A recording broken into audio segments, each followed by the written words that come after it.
Navigating the professional world isn't just about showing up, it's about getting noticed, getting your name out there, and building your resume. A positive ripple that impacts not only your current company, but also your trajectory as an employee and as a professional for the years to come. Whether you're stepping into the corporate world for the first time or you're just learning how to reinvent yourself, let's talk about what it takes to be a great employee at work. The first step is to understand the core of your role. I used to coach basketball back in college, and one of the things that I always wanted to talk to my players about was, what is the skill or what is your purpose on the team? Whether it's putting points on the board, rebounding, being a positive morale for the team, how does that translate to what you do on the court and how you can play with other people? In the case of organizations, what do you bring to the table? Is it your skill set? Is it your strategic thinking? Is it your personality? Is it a mix of all of these things? Is it your ability to be focused? Is it your ability to organize?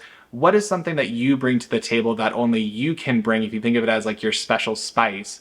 What is the thing that you can bring to the organization that nobody else has the ability to? To be able to do this, you want to look at your role, what your job description says, what are the objectives that are in your role, and how can you ladder them back to the corporate goals, to where the company is moving, to make yourself even more indispensable. And ensure that whatever you're taking on as a professional is leading toward your contribution to the organization. The second thing that you want to do is cultivate a growth mindset. Now, I know that's really generic if we're just saying have a growth mindset. Really what it comes down to is always feel like you need to be learning something, and that anytime that you're working on a project, whether it's something that was successful or unsuccessful, that there's some nugget or truth that you can take out of it that you're able to apply either in the organization that you're in or the next role that you move into. Openness to feedback and willingness to change your behaviors or change the different things that you're doing in your organization to be more successful on a specific project, a specific campaign, whatever you're working on. Being open to receiving that feedback and applying it is really, really helpful in sculpting where you go as an employee. An action step that you can take for this is actively going to seek feedback and advice from peers and supervisors.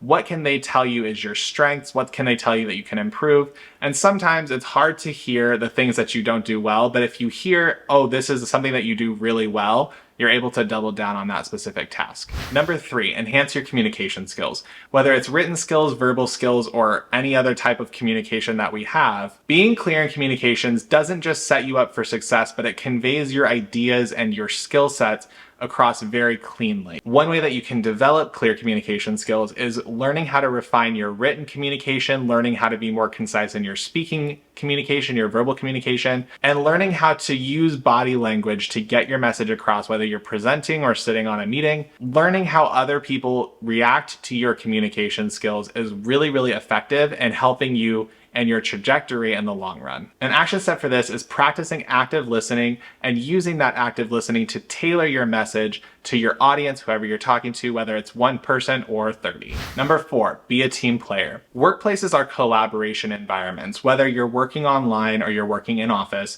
being able to interact with other people and help move a project forward is the cornerstone or the definition of why workplaces exist. The ability to work well in a team setting and understanding what your role is in that team setting is the foundation of your skill set as an employee. Some days you might be the leader, some days you might be the follower, but if you can figure out where you fit on the team and be able to play that role and fill different gaps as you need to, you're going to be viewed as more valuable on your team than somebody who's a one-trick pony. An action step for this is finding ways to actively support your team members, asking if they need help, giving them feedback, giving them advice, and being overall somebody that they can rely on when they are in a time of needing support.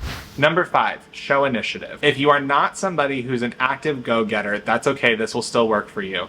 But you need to be somebody in your organization who is actively going after what they want. You don't have to be the loudest person in the room, but if you know where you want to go and you know the steps that it takes for you to get there, let's say that you want to be a leader on the team, but you're not getting a lot of strategy projects or you're not getting a lot of leadership projects, that's okay. You can still find different projects that allow you to spearhead an initiative that no one's worked on before, to take over a project that somebody else maybe was working on and run with it. If you're able to take initiative, you can create the position or create the project that you want to see and be able to showcase your skill set in a bigger and more broad way. The action step for this is really simple. Look for opportunities that you can do, that you can contribute to, that are outside of your normal role, and make sure to go after them. Being a good employee, being a good team player isn't about perfection, but it's about trying. It's about growth, it's about collaboration, it's about innovation, it's about positivity. If you're able to show up to your role every single day, put in the work that you need to put in,